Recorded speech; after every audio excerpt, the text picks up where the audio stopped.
Welcome to Hey Jude, What's Cooking? This is a BATV presentation, and today we're going to make an orzo salad. Essentially, orzo looks like rice, but it's really pasta. And it cooks like rice in this situation. We're going to steam it, and we're going to saute it first to give it a nutty sort of browning. And then what we'll do is we will make a tomato and basil salad to go around the orzo, and we'll top it off with a little bit of goat cheese. So without further ado, let me just start my pan, and I will get the finished product for you to look at.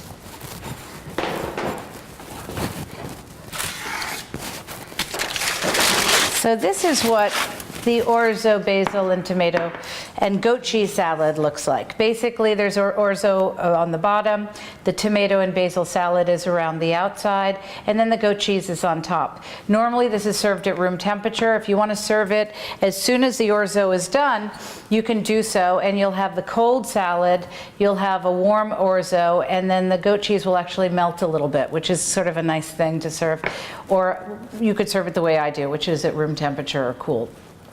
So basically, the first thing I have to do is my orzo, which takes the longest. So I'm going to start with just a little bit of olive oil in the pan. I'm on high, and a half an onion, and I'm going to just go ahead, chop this up a little bit. You don't need a lot of stuff in this just because it's not a lot of orzo. Now, if you wanted to make this non-vegan, you could use butter as well as olive oil. But I'm just making a vegan version, except I wouldn't add the goat cheese for the vegan version. I would add my tofu cheese. Also with this, you want to salt liberally. And I've also used a low sodium broth. It's a mock chicken broth, but it's a vegetarian broth. There's no chicken in it, but it tastes like chicken, which is kind of nice. I'm going to smash some garlic. And I'll use a little bit of this garlic in my orzo, and the rest of the garlic will actually be used in the tomato salad.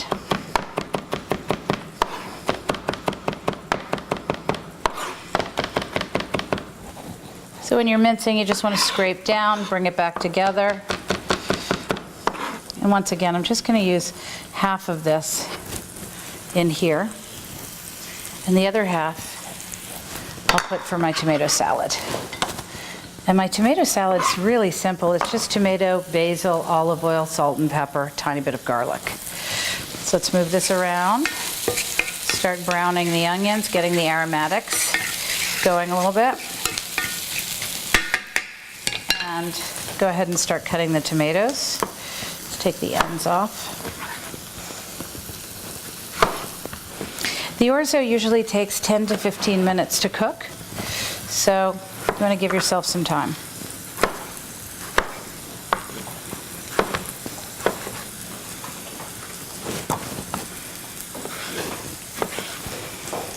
And I'm keeping an eye on my onions. I don't want them to burn. I've got them on high, so they're going to go very quickly. I also don't want my garlic to get too hot. So now I'm going to turn it down a little bit, more of a medium high, and then add my orzo. And now the fun comes because you get to brown the orzo and to get it very nutty. Now, caution when you're browning orzo. This is pasta, it's not a grain. So you can really burn the orzo, and you want to make sure that you don't do that and you don't over brown it, because it'll render the orzo very tough and hard to chew. So while that's working, I'm going to just finish up my tomato salad.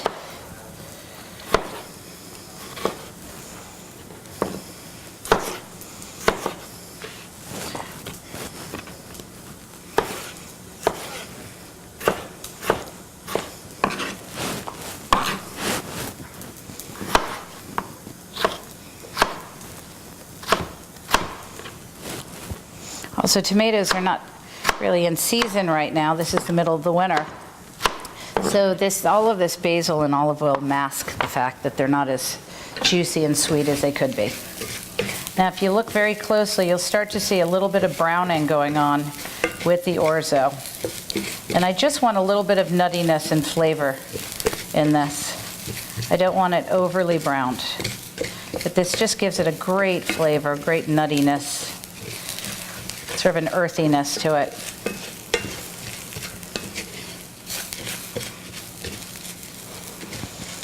And when we simmer this, we're going to simmer this on low. So if you are using an electric burner like I am, the burner will not go to low as quickly as you might want it. So when we add the broth and put on our cover, we'll take it off the heat to let the burner sort of catch up and lower itself. I think gas is a little bit easier to regulate that way. Okay, so I've pretty much browned it. I mean, it's not completely browned. It's sort of like a rice vermicelli or rice pilaf, just a little bit browned. So what you want to do when you add your broth is make sure that you've got your cover available so that we can just go in and then cover, because we want to trap the steam. So we're going to go in quickly and cover, bring it down to a low, get it off the heat for a couple seconds if it is an electric, and then bring it back on so that it doesn't continue to boil vigorously. So I'm going to give that a second. Meanwhile, I'm going to start on my basil. What we're going to do is just a simple basil chiffonade. So I'm going to pick through some really good leaves, big fat leaves. If they're a tiny bit brown, you want to sort of discard them. Try to just get good green leaves. Let's see, here we go. And I'd say you could use about 10 to 12 leaves.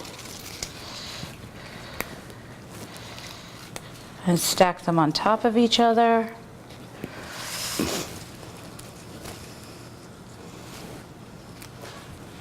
I'm going to put this back on so it can continue to cook.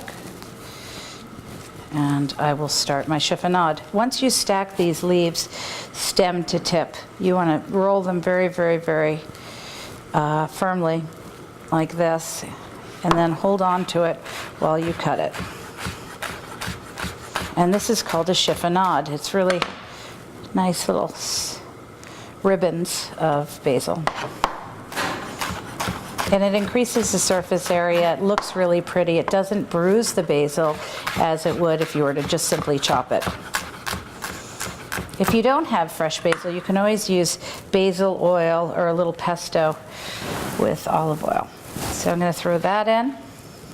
And then I'm going to throw in a generous amount of salt, pepper, and crushed red pepper. And let me move this a little bit. I'm going to add a little bit of olive oil to that salad.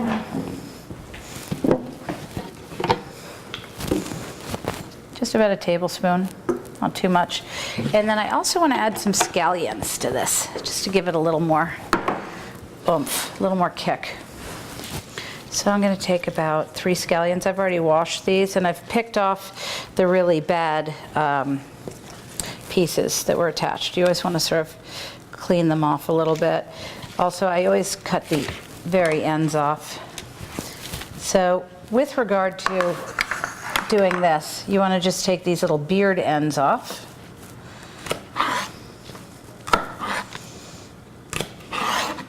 And then you can go ahead and stack them. And then using a rocking motion, you just go back and forth until you just cut them. And keep your fingers behind you. Always keep them in a claw shape and walk your fingers back a little bit.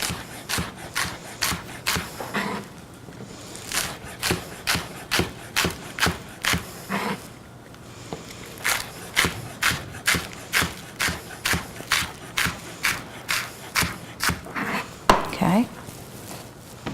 And that's the last of it. Gather on your knife.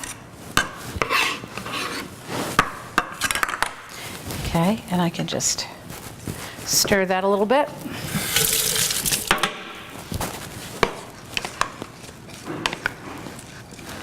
Just mix this really gently. You don't want to juice the tomatoes too much. Just want to get those seasonings around the salad. Also, you want to taste it, make sure there's enough salt, pepper. Very good. Garlic comes through. It's not overbearing because I only used 2 small cloves. This one will actually take about 7 more minutes to finish. So in the meantime, I want to talk to you about orzo, because this is just one way to make orzo. Oftentimes orzo is thrown in just as a noodle would be into soup. But what I like to do is I like to use it almost like a risotto and cook it in water until it's actually fully cooked, and then add it with either a saffron broth or a veggie broth and vegetables, and let it become creamier and break down as if it were like a risotto. So orzo can be substituted for any type of rice, arborio rice, or grain, or any type of pasta. The thing that you've got to remember is it's tiny, tiny, tiny. So you wouldn't use it for anything structural. For example, if you had a very, very heavy sauce, you wouldn't ask orzo to hold up spaghetti and meatballs and a sauce like that. But you could certainly be very delicate with it and use a cream sauce or olive oil garlic prep, or even just toss it, like with a pasta salad, with a balsamic vinaigrette or any type of vinaigrette, and chill the orzo, because it really holds the flavor in, and it holds basically sauces very, very well. How do you know when the orzo is done in this method? Two things. One, you're going to look for the absence of the water, which means that the orzo has steamed. It's actually absorbed all of the water. In our case, it's stock. The other thing, so I won't see as much steam around the periphery. The other thing is I'm going to try to taste it and see if it's al dente. The third thing is when you flake it with a fork, it'll appear a little bit, what is the word? It's very soft. So I think we can maybe take a look at this, and it looks pretty good. If you notice, you'll start to see actually steam holes in the orzo, which is exactly what it's doing. It's steaming. So this is perfect. This is exactly, you want to fluff it up a little bit with a fork. But this is the sort of the creamy, wonderful pasta-like thing it's very much like a grain, but it is a pasta.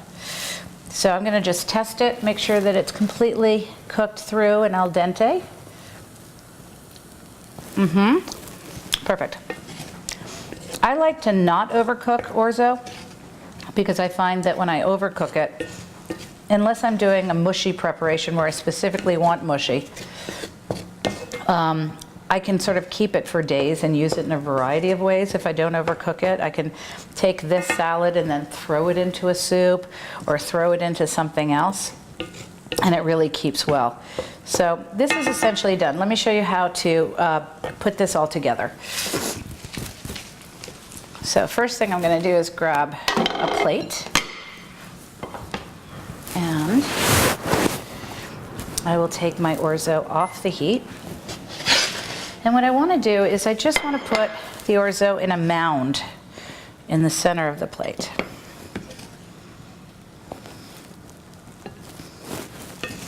Now once again, you can serve this hot, cold, room temperature, any way you like it. For this dish, it's okay to serve the cold salad around the warm orzo. But if you prefer, you can wait till it all cools and serve it. When I make this for my family, they like the hot orzo because then they have the melty goat cheese around it. And that's kind of nice. Once again, if you're vegan, goat cheese is not what you have to go for. You can go for anything else to add to it. Okay, so that's pretty good. So the next thing I'm going to do is put on my salad around the periphery.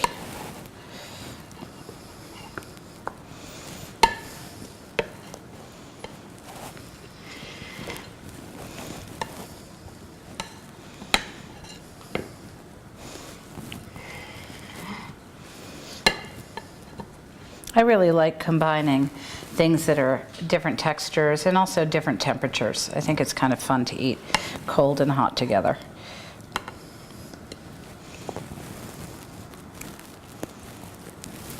Good. Okay. And then the last thing I'm going to do is add the goat cheese.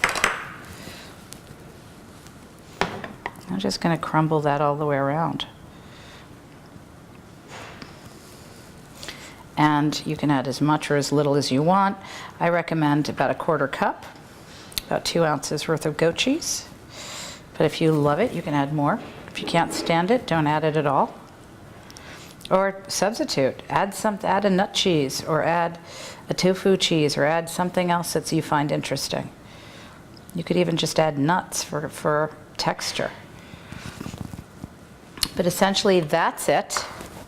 That's our orzo basil, tomato, and goat cheese salad. Thank you for coming to Hey Jude, What's Cooking?